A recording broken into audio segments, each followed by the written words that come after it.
I am presenting a PowerPoint on stress. Stress, what it is, what it's good for, and tips for managing it. Now let's define stress and stressors.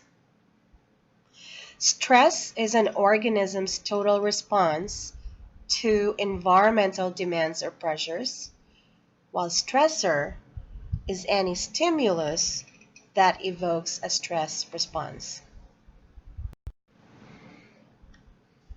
So what are the physical effects of stress?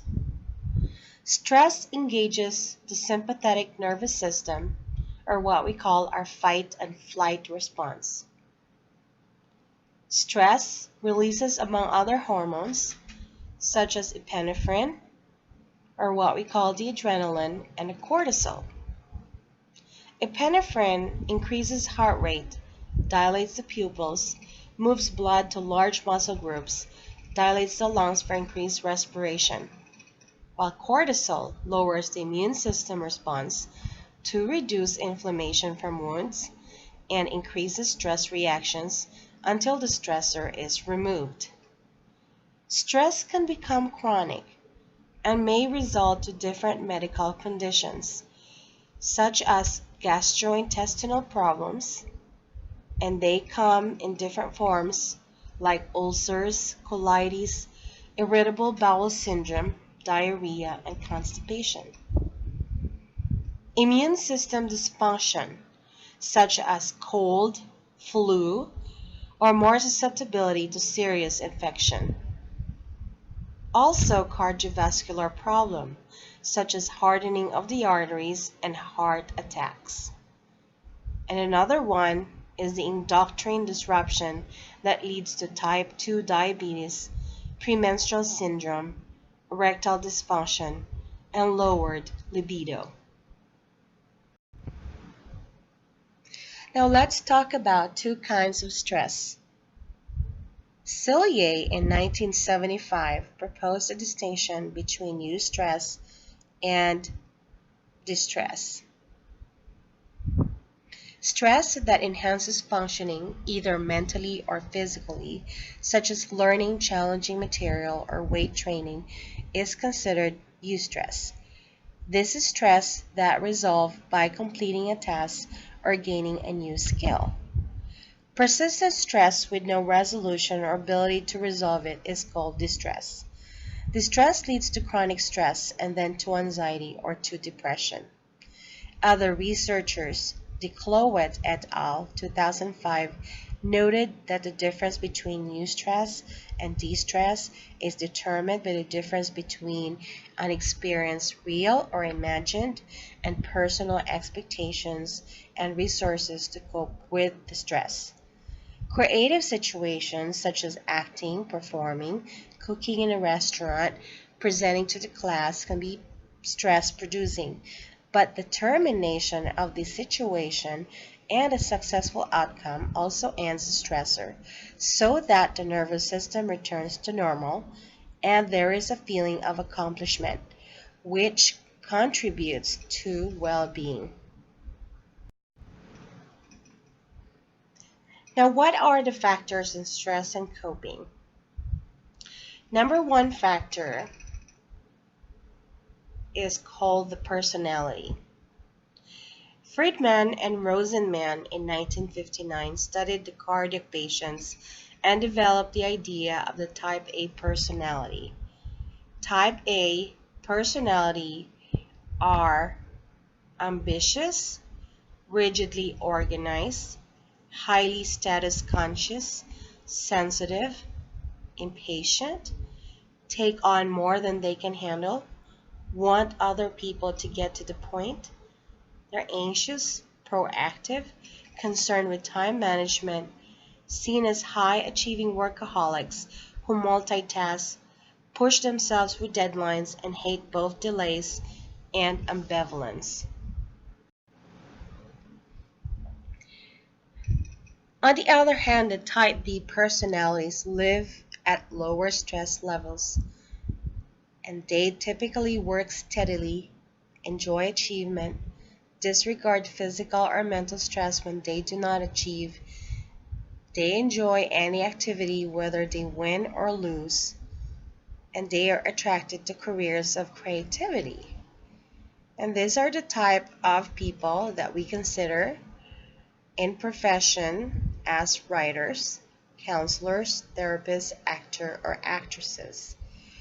They're the ones who enjoy exploring ideas and concepts, and they're often reflective, and they think of the outer and inner world. The next factor in stress and coping is the social. Stress is often interpersonal, not a perceived threat to life, but things other people do that are irritating, angering, or frustrating. Someone argumentative or stubborn or rude can raise our stress levels. Lack or loss of social support network is a risk factor in stress-related illnesses, and this loss may come as a result of a major event like a natural disaster. It can also come in the course of life, moving to a new city, starting a new job, losing the confidence of our coworkers, death of an important person, loss of job, divorce, or any other major change. The third factor in stress and coping is physical. Physical stress can come from being exposed to a threat to life and limb. The person who drives recklessly on a highway and almost hits you, for example, can amp up the SNS response. Physical stress can also be a result of overwork, especially in heavy labor. Physical stress can also be a function of poor health habits, not getting enough sleep, poor diet, little exercise. The next factor would be the cognitive. Many stressors have to do with how we perceive our world and our relation to it. The Center for the Study of Human Stress gives a universal recipe for stress, which includes cognitive emotional responses to situations. And these are divided into four different things. Number one is the threat novelty, which is something new you have not experienced before. Unpredictability, something you had no way of knowing it would occur. Threat to the ego, your competence as a person is called into question. And sense of control, you feel you have little or no control over the situation. The next factor is the environmental. Stress-producing environmental factors will include pollution or hazardous conditions, noise, traffic, violence or the threat of it, poverty and unsafe neighborhoods, natural disasters, or the likelihood of them. Now, after discussing about the different factors on stress and coping, let's now talk about ways to measure your own stress. First, determine what is causing your stress. Major life changes, conflict of beliefs or ideals with what you actually do, some internalized messages or dialogue from parents or important people in childhood, traumatic history reactivated in the present, all this can be stressors. Second, compare the present stress with the worst you have ever felt. A stressor may be easier to handle or cope with if it is put in perspective. Use a scaling system from 1 to 10, with 10 being the worst and 1 being stress-free. Third, check for physical signs such as tightening of the stomach, pain in the neck or lower back, jaw clenching, headaches, can all be signs of an acknowledged stressor. Fourth, note how your own level of stress is affecting your relationships. If others are avoiding you or are telling you to calm down, your stress level is probably very high. Now, let's talk about 5 steps to reducing stress. Number 1 is laugh. According to the American Physiological Society, just anticipating a humorous or mirthful event increases health-protecting hormones and reduces potentially harmful stress hormones. Second, breathe.